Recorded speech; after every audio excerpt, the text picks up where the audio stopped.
તમામ લોકો રાહ જોતા હોય છે, કારણ કે આ બજેટ તમામ લોકો માટે આશાનું કિરણ લઈને આવતું હોય છે.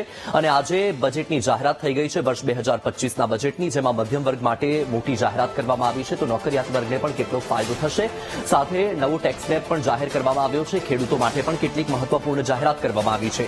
તો સ્વાસ્થ્ય વિભાગને પણ કેન્દ્રમાં રાખવામાં આવ્યું છે. સાથે જ નવા આઈઆઈટી વિશે પણ જાહેરાત કરવામાં આવી છે. શિક્ષણના સ્તરને ઉપર લાવવા માટેની પણ જાહેરાત કરવામાં આવી છે. તો એક તરફ સોના ચાંદીને લઈને લોકોની જે અપેક્ષા હતી તે અપેક્ષા ઠગારી નિવડતી પણ જોવા મળી રહી છે. પરંતુ સૌથી મોટો ફાયદો એ છે કે નવો ટેક્સ સ્લેબ જાહેર કર્યો છે, જેનાથી લોકોને ફાયદો થવાનો છે એ ચોક્કસથી છે. કારણ કે 8 થી 12 લાખની આવક ઉપર હવે 10% ટેક્સ ચૂકવવો પડશે. એટલે 0 થી 12 લાખ સુધી તમારે ટેક્સ નહીં ચૂકવવો પડશે જો તમે યોગ્ય રોકાણ બતાવશો તો. એટલે મધ્યમ વર્ગ માટે આ મોટી જાહેરાત કહી શકાય, નોકરિયાત વર્ગ માટે આ મોટી જાહેરાત કહી શકાય. ખેડૂતો માટે એક મોટી રાહતની વાત એ છે કે જે કિસાન ક્રેડિટ કાર્ડ આપવામાં આવે છે તેમાં 3 લાખની જે મર્યાદા હતી એ વધારીને 5 લાખની કરી દેવામાં આવી છે. બજેટને ઘણી સારી રીતે જોવામાં આવી રહ્યું છે. અત્યારે જેટલી પણ પ્રતિક્રિયા આવી રહી છે એ ઘણી સારી આવી રહી છે કે જે અત્યાર સુધી લાસ્ટ યર એમણે કોઈ ચેન્જ નહોતો કર્યો ટેક્સ સ્લેબમાં, એ ચેન્જ કરીને 7 લાખથી વધારીને એક્સપેક્ટેડ એવું હતું કે 10 લાખ સુધીની કદાચ આપણને આપે છૂટ, પણ એ સીધી વધારીને 12 લાખ સુધીની આપી છે. તે ઘણું સારું છે.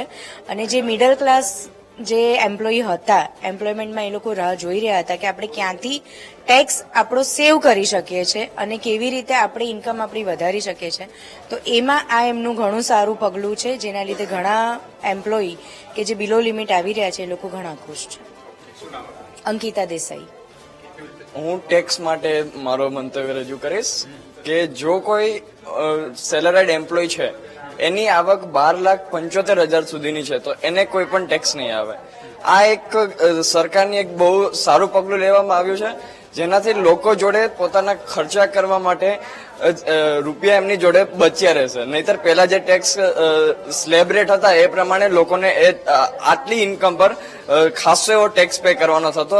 આ બજેટથી એમનો ટેક્સ ખૂબ જ બચ્યો છે અને આ બજેટ એક્સપેક્ટેશન કરતા બહુ સારું હતું.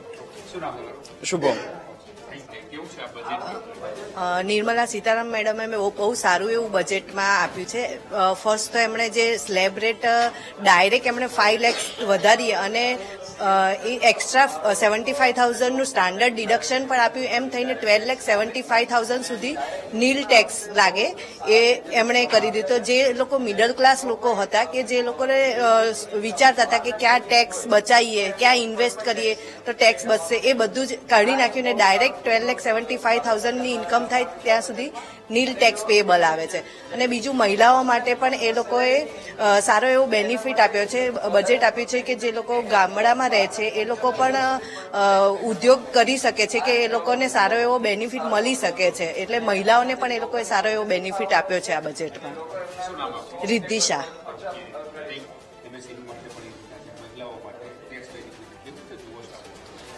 ઓવરઓલ બજેટ બહુ જ સારું રહ્યું છે કે એમએસએમઈ સેક્ટરને પણ ઇમ્પોર્ટન્સ આપવામાં આવ્યું છે અને ખેડૂતોને પણ જે એમનું 3 થી 5 લાખ તમે જેમ કીધું એવી રીતે વધારવામાં આવ્યું છે.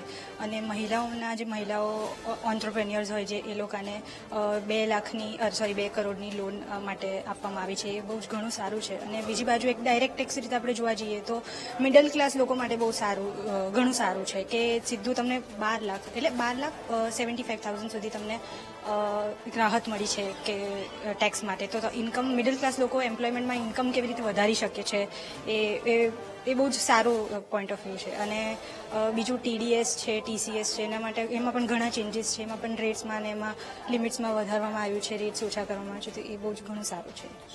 ખુશી.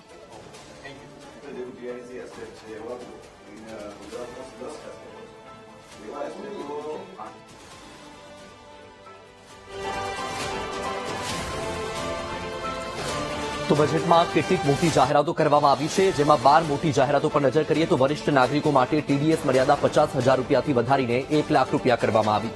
આવકવેરા ભરવાની મર્યાદા 2 વર્ષથી વધારીને 4 વર્ષ કરવામાં આવી. 12 લાખ રૂપિયા સુધીની કમાણી પર કોઈ આવકવેરો લાગશે નહીં.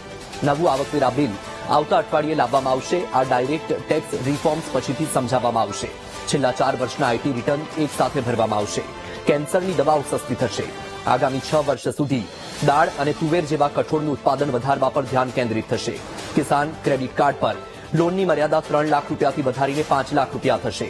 બિહારમાં મખાના બોર્ડની રચના થશે. નાના ખેડૂતો અને વેપારીઓને તેનો ફાયદો થશે. નાના ઉદ્યોગો માટે વિશેષ ક્રેડિટ કાર્ડ. પ્રથમ વર્ષમાં 10 લાખ કાર્ડ જારી કરવામાં આવશે. એમએસએમઈ માટે લોન ગેરંટી કવર 5 કરોડથી વધારીને 10 કરોડ રૂપિયા કરવામાં આવશે.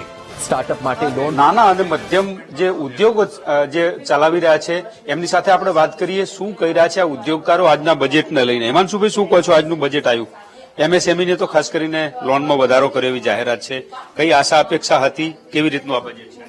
આશા અપેક્ષાઓ ઘણી છે, પણ હજુ આજે જે બજેટ રજૂ થયું એમાં ઇન્ટ્રીમ અત્યારે એક જે બિલ આવવાનું છે અઠવાડિયા પછી, જે નવું ફાઇનાન્શિયલ એમેન્ડમેન્ટ બિલ આવે છે, એની અંદર ચેન્જીસ આવશે એવું અમે એક્સપેક્ટ કરીએ છીએ. આ બજેટથી સરકારે દેશને સંતુલિત કરવાનો પ્રયાસ કર્યો છે એવું દેખાઈ રહ્યું છે. સાથે સાથે નાના અને મધ્યમ લોકો જે ઇકોનોમીમાં નીચે દબાયેલા હતા અને જેમને ટેક્સનું બર્ડન આવતું હતું, એ લોકો માટે પણ સરકારે ખૂબ સારું એક પ્રયાસ કર્યો છે, જેથી એટલીસ્ટ એ લોકો પૈસા બચાવી પણ શકશે અને માર્કેટમાં પૈસા વાપરી પણ શકશે. એમએસએમઈ માટેનું મારી દ્રષ્ટિએ આ એવરેજ બજેટ છે. ખેડૂતોની ધનધાન્ય યોજના લાવી છે સરકાર, આનાથી કેટલી અસર થશે? છેવટે તો ઉદ્યોગો ઉપર પણ ખેતીની જ અસર થતી. જો ખેડૂતો માટે સરકારે આ બજેટની અંદર 100 જિલ્લાઓ આઈડેન્ટિફાઈ કર્યા છે અને એ જિલ્લાઓને ફોકસ કરીને જે ખરેખર ખૂબ અતિ પછાત જિલ્લાઓ જે ગણાય ઇન્ડસ્ટ્રી એટલે એગ્રીકલ્ચર ને ડેવલપમેન્ટની દ્રષ્ટિએ, એમાં સરકારે 100 જિલ્લા આઈડેન્ટિફાઈ કર્યા છે અને સરકારે ખેડૂતો માટે પણ ખૂબ સારા પગલાં લીધા છે અને વ્યાજબી પગલાં લીધા.